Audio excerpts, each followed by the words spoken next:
Lord Tremendous here. Got another battle report here for you. Number 12 of my War Machines Horde saga. This is a 35-point battle against somebody about as new to the game as I am. I might have a week on him. But it is I, Lord Tremendous of Cygnar, versus the Penitent Man of the Retribution. Yeah, some Menites need their teeth kicked down their throat, and I'm just the guy next to the guy that should probably be doing it. So, I'm going to give it my fair shot, see what happens. This is, as always, a good fight. We use a scenario in here and everything like that, like I've been doing for the most part. And yeah, there's a life lesson involved in this one. So sit back, relax, and get ready to see how this one goes. The Almighty says this must be a fashionable fight. It's drawn the finest people. Here's my list, and it's a watered-down version of the list that I used before because it's 15 points smaller. I have Lord General Coleman Stryker. I'm using him still. I do miss Darius, but I want to give Stryker a fair shot because I really, really like the fact that he gives his battle group assault. So I'm trying to decide if I like it enough to really put forth some effort with this guy, or if I just want to go back to Darius because I really like his feat. And Darius is, basically a baby Jack on his own. So I really like Jack. So it's like it's taking care of two of my needs while Stryker's just taking care of one. It's all about me. Stryker still has a Squire attached to him because I like the free focus and the 2-inch command. I've also got a Thunderhead and a Stormclad attached to him because those guys are my personal favorites and they can really benefit from the assault rule better than any of the other heavy jacks I could put on him. And I've also got a Stormsmith Stormcaller because I had the point. And I also have my baby Warcaster with a Charger attached, as well as Strange Ways and a unit of Long Gunner Infantry. The Gun Mages are getting a game off. I did not get my opponent's list because it was on his phone, and it was really hard to see, so here's deployment. And for the most part, I kind of broke up everything. I put the Long Gunners on the left flank there with the Stormcaller again. The Long Gunners were going to go back into the cover terrain there and just try to defend my area, and the Stormcaller was going to do the same thing, just try to stay on the left flank and protect my zone. Meanwhile, my Jack, Stryker, and Strange Ways were on the right flank, and they were going to assault the enemy control area as quick as possible. I do believe my opponent placed first, so as you can see, he lined up all his stuff on the right. So I put all my heavy hitters on the right side, and I left the long gunners on the left to just stop those. It's hard to see, but in the forest, he's got some scout-type guys in there. I don't know what they're called. I don't know if they're minions or if they really are Menites or what the deal is, but I didn't want him getting free points. I've got a, fuel cache in there, so if he shoots at it, that's one thing, but if he hits it with a close combat attack, they set on fire. So it's just one of those things. I think his objective is a bunker. I'm not overly concerned about it because if I get the opportunity, I'm just going to beat it to death as opposed to shoot at it. There's plenty of stuff on his side to shoot at. But yeah, that was my plan. My Jacks beat up his army. My Long Gunners defend my area. That was it. Here's my opponent's right flank, and as you can see, he is pointing at the models that are currently hiding inside the trees. And here's his center. He's got some heavy infantry knight guys in there. Behind them is some dude with a book. Basically, you can only do one wound to this guy, and he gives out little bonuses, like you can't shoot him, can't target him with magic, something like that. He's also got Krios behind his big Retribution Jack, I think. Plus, he's got like a Redeemer and a Halberd guy with a shield. I cannot remember what he's called right over there. But that's the bulk of his army. And here's my right flank. I have my baby caster with his charger in front of him. I have the Centurion proxying as a Stormclad because I don't own one yet. I've also got my Thunderhead right next to him. Stryker's behind them with his Squire, and the proxied Strange Ways is in the middle, in the back. And on my left flank, I've got my Stormcaller on the left side being proxied by Nemo, as well as 6 Long Gunners. So I go first, and as you can see, I advance. My Stormclad and Thunderhead just ran their full, well, with escort, their full 14 inches or whatever it was, all the way across that they could there, staying on top of the hill to just give them +2 defense in case he starts shooting at me with something. The Charger, not quite as defensible as the other two, stayed back a little bit. He's going to shoot. He's got Arcane Shield on him, I believe. Strange Ways ran up to the very southern tip of the hill there, and the entire purpose there was to hold back until I found a reason to use him. Striker holds back because, again, I'm being really careful with my Warcaster because I don't want him to die. I'm not good at this game yet, guys. I'm working on it. I know I should have moved him further up, but I was trying to use his 14-inch control area to my advantage, but this is a kill box scenario and I forgot. So yeah, nothing bad yet, but in later turns I've got to move them up, and yeah, you'll see. Also, my long gunners, they advance into the cover there, into the terrain piece for cover, and to get a good angle on any of the crazy bastards that come out of the forest. And the Stormcaller, I moved him out kind of in the open like that, daring the little scout guys to move out and shoot at him. He's 1 point, and I don't care about him. Here's what the table looks like at the end of my opponent's turn 1. His scouts took the bait, and they ran out of the forest going after the Stormcaller. They were out of range, but just barely. The rest of his army on my right flank moved in as fast as they could. A lot of his jacks are in the control zone, which doesn't surprise me. A lot of his heavy infantry are up with defensive ward, behind the wall no less. So he's got a lot of stuff pulled up. He is not holding back. And I can already tell you, he's smarter than me because I'm very defensive in this game, and I need to learn to be more aggressive. So we go back into my turn here, and the long gunners, since they don't have to move, they get to shoot twice, and I could not roll lower than a 5 on my dice. I murdered most of these guys. I think I used combined fire for the first volley, and the second volley, I just shot them individually because I was just rolling that hot. It was worth the risk. And as you can see, after all was said and done, I was able to kill all but 2 of the little scout guys. They did make their command check, though, so they weren't freaking out or nothing. And then, out of spite, the Stormcaller moves up and is able to tag one of the remaining scouts that was within 10 inches with lightning and popped him like a frog on a hot plate. Then over here, my Stormclad was able to waste 2 of the infantry knights, as well as move up a little bit. Since those knights are behind the wall, they can't charge. My opponent realized that, but he didn't think I was going to be this aggressive because honestly, that's not usually the way I play. And so yeah, that was kind of neat. My Thunderhead stayed on the hill because he was able to shoot at those guys as well, and he helped kill some of them off. I should have probably moved them into the square. I don't know why I didn't. I'm kind of stupid. So here's what the board looks like at the end of my turn 2. I've moved Striker up onto the hill there, but he's not 14 inches away from the right side. So my opponent actually got 2 points.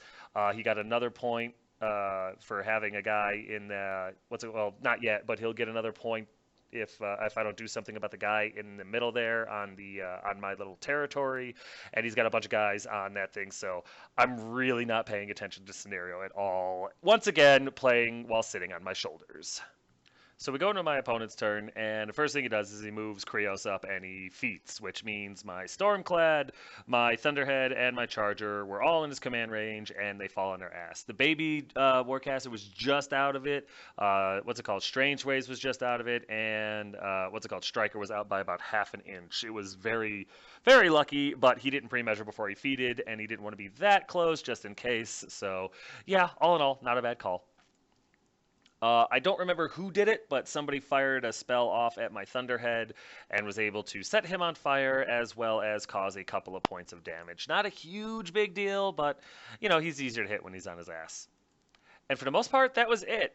His knights and stuff did run up and try to beat on my Stormclad a little, but they couldn't get past his armor. I know he auto hits and everything like that, but yeah, couldn't believe that. His big jack ran up and tried to punch my Stormclad, and he rolled horrible to wound. Couldn't get past my armor. And it was actually, you know, for a feat turn, it was actually very much not not favorable for him because he was rolling really bad. It was like his dice only had ones and twos on it at best. So I can't really complain all in all. But in all fairness, this turn should have went a lot better for him. It just didn't because his dice turned on him. His little scout in the back there backs off into the forest. He's still in the zone, so he gets a point for that. He's the only one in his zone, so he gets a point for that. Even though his what's it called? Warcaster is in that zone. You can't dominate your own zone for this one. So he's got up to 3 points. I think no, he's got 3 points.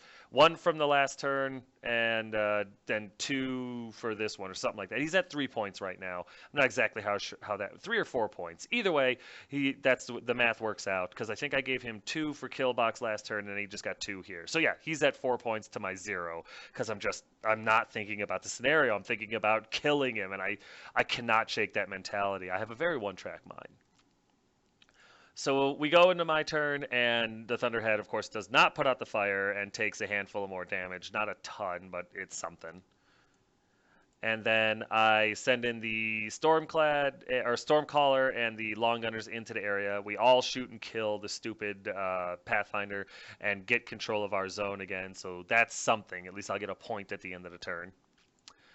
And then we go over here, and I just get caught up in trying to kill everybody. I don't think to get anyone into the godforsaken zone.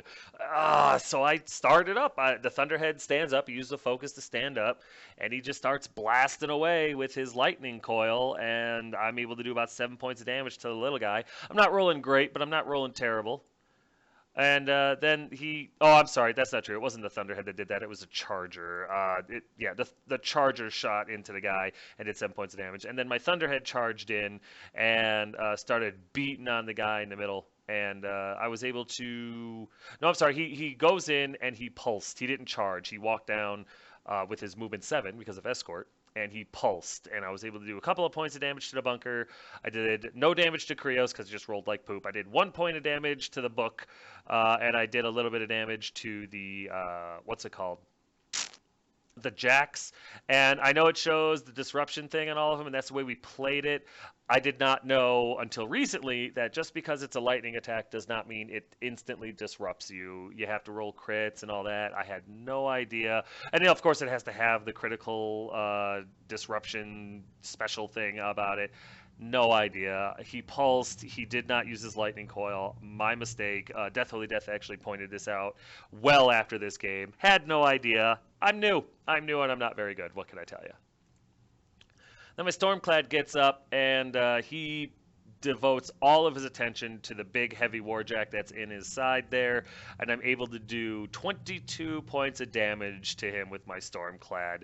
Not quite enough to kill it. I think it's literally got like 4 hit points left or whatever, but all of his systems are damaged, except for like his left hand. I think it was really, really effective. Or maybe it's his cortex that's not destroyed yet, but it was pretty close.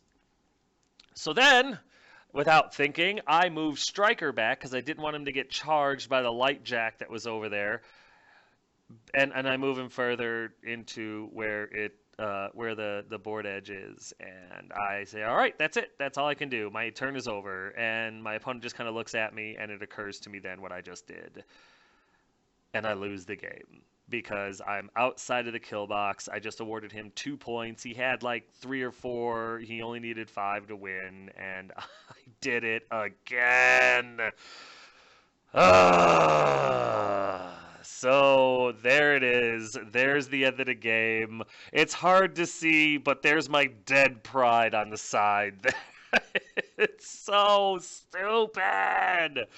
Oh, I'm such an idiot. I got so caught up in trying to kill his army, I didn't even think about the kill box thing, and I was so mad at myself. My opponent was just kind of like, I can't believe you did that. I was like, yeah, I'm completely stupid, and I get to relive it over and over and over because I'm going to do a battle report on it. So, yeah, there it is. There's what I did. It was going well for me until I just got too comfortable with my head up my ass.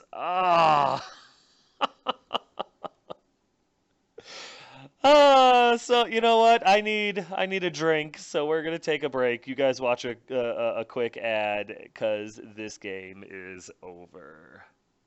Please begin emergency evacuation procedures. This is not a drill.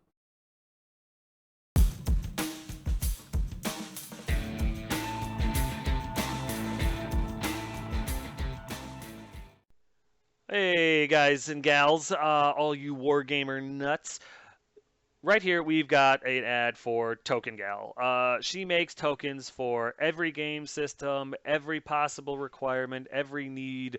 If it's a war game, if it's a tabletop game, if it's a board game, if it's a card game, if you need tokens, wound counters, spell counters, afflictions, hexes, augments, anything at all, send her an email. Tell her what you need. Hell, if you want certain pictures put on there, tell her what pictures you're looking for. Not only will she find it and make it, but she will charge you, really, really fair prices. And I mean really fair. Don't take my word for it, though. Send her an email. Tell her what you need. Get yourself some tokens. You're not going to regret it. And tell her Tremendous sent you. You'll find more cheer in a graveyard. Okay, I'm back. This was another really stupid defeat for Lord Tremendous. I completely forgot about the kill box. I gave him 4 flippin' points with kill box. I ended up losing some self-respect. The penitent man, I think he lost those pathfinders, whatever those scouts were on the side, and that was it. I almost got his heavy warjack, but I didn't. I'm so mad at myself. It's been almost 2 weeks since I played, or 10 days since I played this game, and it's embarrassing to look at. I cannot believe I did that. The battle really did seem to be going my way. Krios had popped his feet. He wasn't able to really capitalize on it. His heavy warjack was beat all to hell. One of his light warjacks was hurt pretty bad. I mean, his whole left flank had collapsed. My long gunners were going to be able to come over, while my stormcaller was able to just camp on my control zone and buy me some points, and over time probably help me win. Depending on how my opponent's next turn went, I possibly could have went for an assassination. But no, I'm so golly stupid. I'm mad at myself about it still. I just get so caught up on the idea of killing my opponent, I just stop thinking about everything else. It just doesn't register to me that I should be doing something else, that I should be worrying about something else. And then next thing I know, I lose by scenario because I'm an idiot. But hey, at least I got 1 point before I gave him another 4. Oh, God. I do really love this game. I love that this game is so hard. For me, anyway. I'm sure you guys are picking it up faster than I am. But the game is hard for me. It's hard for me to remember everything. It's hard for me to think, the way that the game makes me think, because I'm so used to thinking a different way. And I know these are all excuses, and I'm really just bad at the game, but I'm enjoying the challenge. As ridiculous, stupid as it is, I like the fact that I take a defeat on a friendly game this hard. I like that when I kill one of his models, I take it as like a personal victory, like a moral victory. I like that when I have my caster do something cool. It feels like a victory. There's a lot of highs and lows in this game that I never got from other games, and that's what really addicts me to it. It's the feels.